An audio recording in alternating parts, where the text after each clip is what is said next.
Halo, assalamualaikum warahmatullahi wabarakatuh. Udah lama banget ya teman-teman nggak ngisi masalah konten untuk PPI ya. Jadi kita mau lanjutin ya, kemarin kan kita udah ngebahas masalah pengendalian lingkungan, yaitu masalah air ya. Terus yang sekarang kita akan membahas yang poin kedua, yaitu mengenai ventilasi ruangan. Nah, jadi untuk sistem ventilasi ruangan di FKTP itu harus memenuhi beberapa syarat.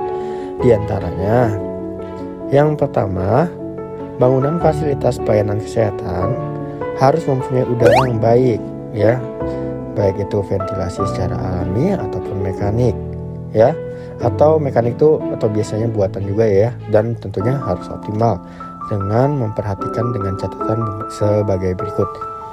Yang pertama, sistem ventilasi itu menggunakan peralatan mekanik untuk mengalirkan dan mensirkulasikan udara di dalam ruangan secara paksa untuk menyalurkan atau menyedot udara ke arah tertentu sehingga terjadi tekanan udara positif dan negatif dengan menggunakan exhaust fan. Nah, terus kipas angin berdiri atau standing fan atau duduk. Penggunaan exhaust fan sebaiknya udara pembuangannya tidak diarahkan ke ruangan tunggu pasien atau tempat lalu lalang orang. Nah, gitu ya teman-teman ya. Jadi untuk penggunaan exhaust fan sebaiknya udara pembuangannya memang itu tidak disarankan ya, nggak boleh ya diarahkan ke ruangan tunggu pasien atau tempat lalu lalang orang. Nah, hati-hati dalam penggunaan exhaust fan. Nah, ini ada beberapa gambaran, yaitu contoh-contoh ini ya udah tau lah ya kalau contoh kipas angin ya. Nah, contoh kipas angin teman-teman bisa lihat. Nah, terus ada contoh kipas angin berdiri juga, ini pasti udah tahu. Terus contoh kipas angin jendela, nah teman-teman bisa lihat. Kemudian ada juga selain kita tadi bahas mengenai sistem ventilasi yang mekanik atau yang biasa buatan ya. Nah, yang sekarang kita ke poin 2, yaitu sistem ventilasi secara alamiah.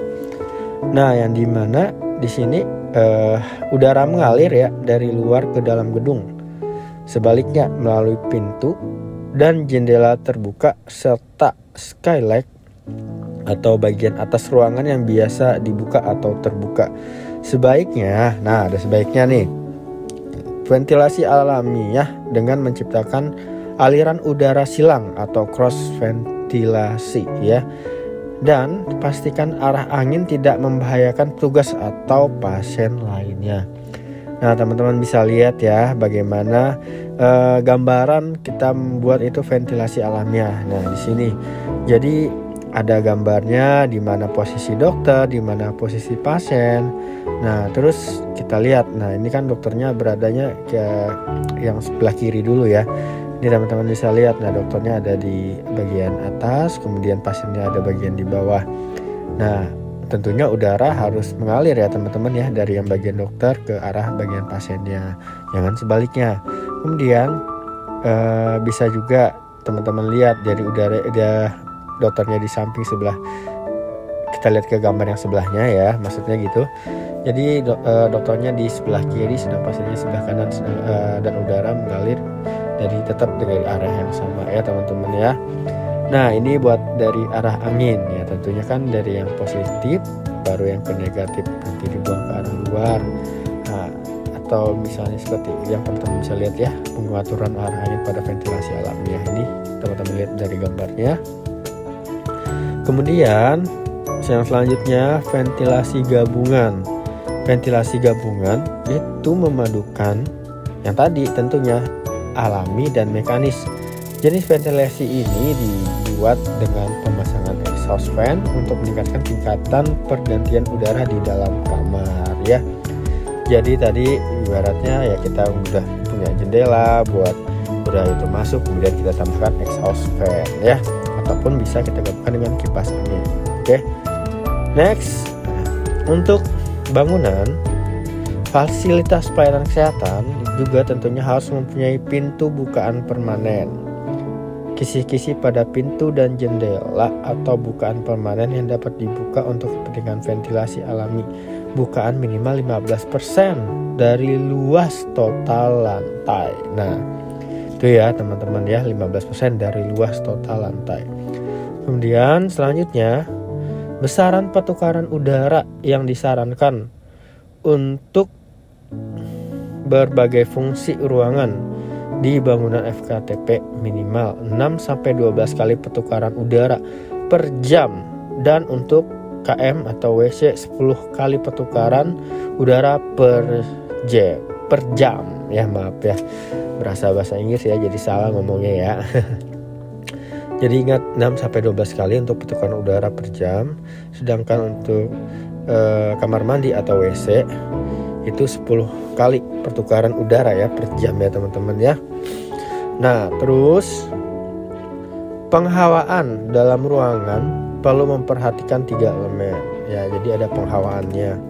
Yang pertama, jumlah udara luar bermutu itu baik, di mana ventilasi harus dapat mengatur pertukaran udara atau air change sehingga ruangan tidak terasa panas, tidak terjadi kondensasi uap air atau lemak pada lantai, dinding atau langit-langit masuk dalam ruangan pada waktu tertentu.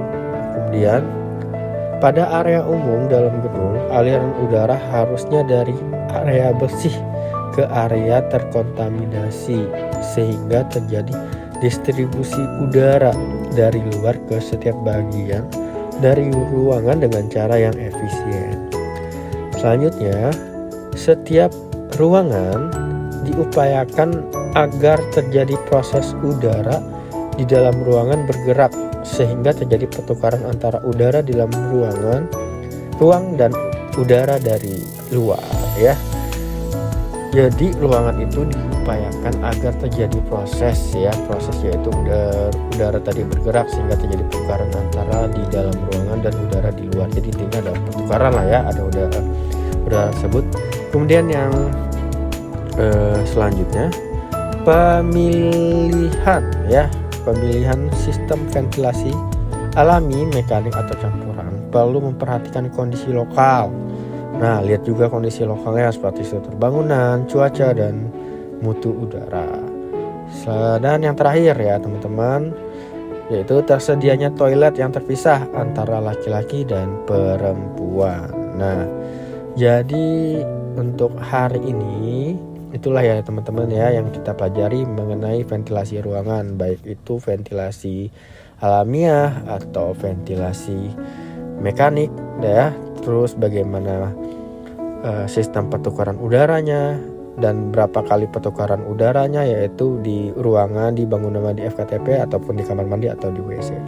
Oke teman-teman, jadi sekian ya yang dapat kita sampaikan pada hari ini. Sebelum kita menutup, jadi ada beberapa ya yang poin yang dapat kita ambil di sini. Yang pertama itu adalah sistem ventilasi itu kita bisa jadi 3. Yang pertama alamiah, yang kedua mekanik, yang ketiga adalah campuran. Kemudian tentukan pertukaran udaranya ya berapa kali ya, yang dimana tadi udaranya itu kalau misalnya dari kalau di bangunan FKTP ataupun di ruangan biasa itu sekitar 6-12 kali per jam. Sedangkan untuk di kamar mandi ataupun WC itu sekitar 10 kali ya pertukaran udaranya per jam. Nah, selain itu juga kita harus mengatur ya bagaimana arah angin pada ventilasi alamiah yang tadi yang seperti yang kita lihat dari gambarnya. Kemudian dan yang terakhir, untuk pemilihan sistem ventilasi yang alamiah, mekanik atau campuran itu juga harus memperhatikan kondisi lokal baik struktur bangunan, cuaca, biaya, dan mutu udara. Oke, sekian pembahasan kita hari ini. Semoga bermanfaat. Assalamualaikum warahmatullahi wabarakatuh.